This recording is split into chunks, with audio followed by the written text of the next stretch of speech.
How's it going, guys? It's James from Pyro Performance here, and today we're doing a little overview and install video on the heat shield that I had designed and developed for the Gruppe intake for the Audi B7 RS4. And as you can see here in the back, we have the original prototype that I had made and then did the final testing on, and then right here on the left is the actual final product. As you can see, it's not just raw aluminum. This is actually black Cerakote, so it has a thermal barrier on it to help dissipate heat.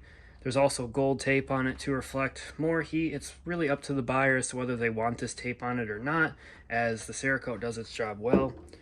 And as you can see here, as it sits, is what the shield will come with when you order it. The shield is already pre-assembled in this sense, and then it comes with this hardware. So I'm going to show you how to mount this hardware into its positions. So first, you actually need to take the two rubber grommets that come from the original air box on the RS4, and if by chance you don't have these or they're really worn out, I will share the part number to these in the video description, as they're super cheap to get. These ones are actually new. I paid like $6 each for them from FCP Euro. So you don't have to worry about whether you have those or not. They're cheap to get and you can easily find them. So we're going to get right into it. I'm going to set this shield aside for now, and we're going to show how these come into play. So these are flange bolts, and what they're actually going to do is the head of the bolt is going to pop inside this grommet here, and it actually will function similarly to how the mounting on the original airbox works. And to make it a bit easier for any of those that are watching to pop it in, because sometimes it can take some force, I have some WD-40 contact cleaner here, so it'll evaporate. So the easiest way to do this is to spray some inside here, and then you can see it's wet, and then this will just, if you just press it in and then align it up in the center here, you'll feel it once it gets in. Yeah, you just heard it just popped in. There's one. Then we're going to do it for the next one. And it gives you some time to do it before it evaporates, and it makes it easy to pop in. And then here's the second one. Now you can see they're both in, and you can allow them to evaporate. And then what we're going to do is we're going to take two of these nuts and put one on upside down on each stud here, and we're going to screw it down to about there. You can honestly put it wherever you want, depending on where you want the heat shield angled or what fits better in your car. Okay, so now that that's together, we're actually going to show you how it goes into the engine bay. Okay, now we're at the engine bay, and I have already removed the intake and the mass airflow sensor housing. Removing both of these does give you lots of open space to work with. It's a bit easier to get this shield in without the mass airflow sensor housing there, so I just popped that off. It's worth the extra 5 minutes of time. And as you can see, down here is where the rubber grommets were popped in. This is where the original airbox sat, so I just pushed those into place. They're really easy to pop down in. If you're having trouble for some reason, you can use a contact cleaner like I did to get the bolts into the grommets, or something else that evaporates. I've seen people use rubbing alcohol for certain things like that, just to pop it into place, and then it evaporates, so you don't have to worry about it being oily and popping out. Now we are going to grab the shield, and it sets this way in orientation to the car. Gold reflecting tape is going to be on the hot side. Now before I put this into place, you can see the whole point of this shield is to stop hot air from coming through this open space. Right here is the passenger side header. So when you're driving around town, when you're sitting in traffic, when you're really pushing the car, there's a lot of heat that is coming up through and into this open space, being sucked in through the intake. Now when you're moving at decent speeds, yes, it does circulate the air around, help pushes all that hot air back. True. But with this in place, you don't even have to worry about that hot air coming up into the area in which the intake pulls in air. So we're going to get on to installing this.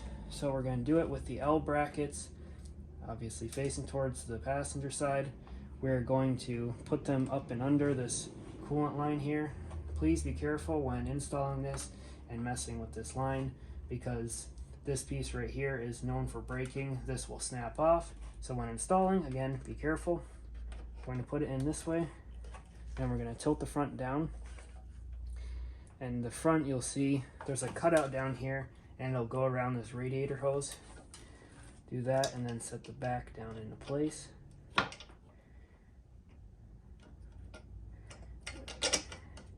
And then it just sat into place there onto those bolts.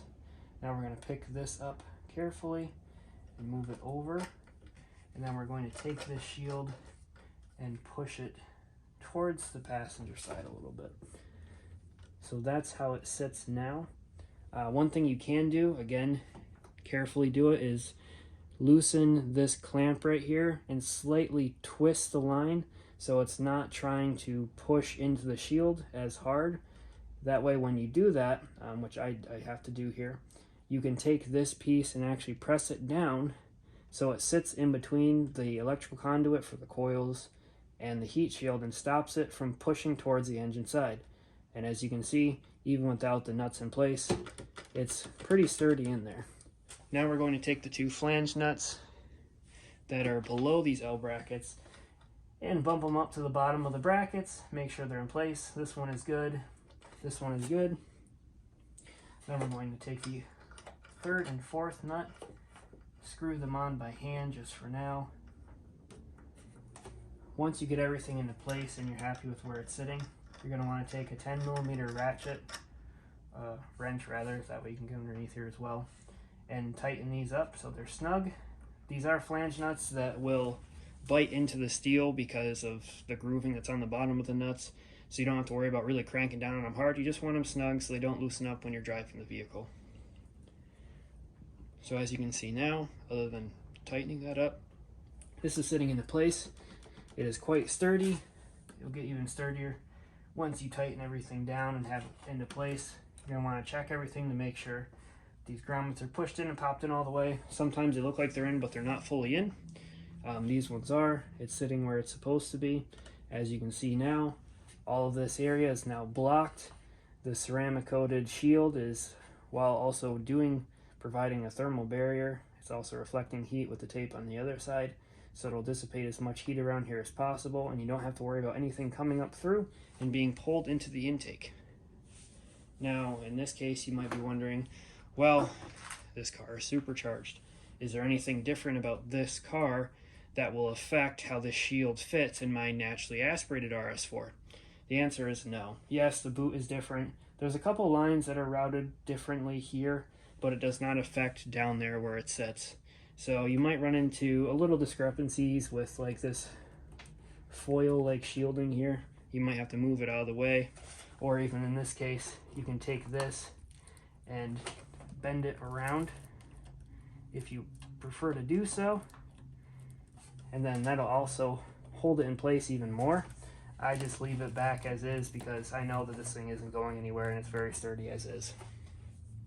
Now you can put the intake back into the car and install everything in reverse as you took the intake out, and you can enjoy the heat shield.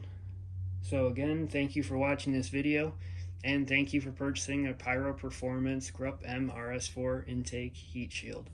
See you later, guys.